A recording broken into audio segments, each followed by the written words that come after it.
Chorus. अंबर ले तोड़े सूरज वो प्यारा, अम्मा के आंचल नामा ढंक डारे सारा, ढंक डारे सारा, ढंक डारे सारा। अंबर ले उतरे कोयलिया रानी, कुकू बोले जादू की कहानी, जादू के कहानी।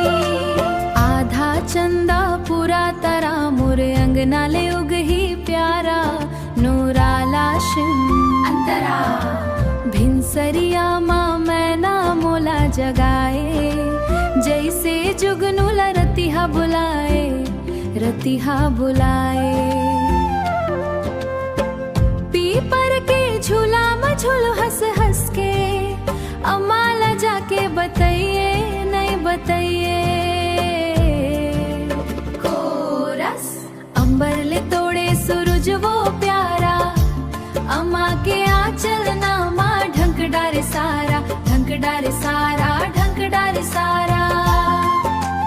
अंबर ले उतरे कोयलिया रानी, कोयलिया रानी, कुकू बोले जादू की कहानी, जादू के कहानी।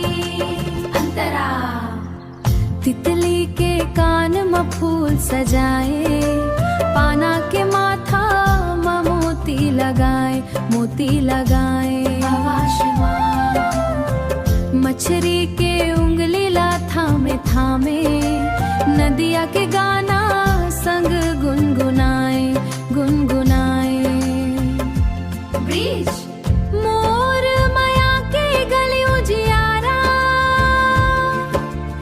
अम्मा के ममता सबसे न्यारा, सबले न्यारा। धाध के खुशबू हवा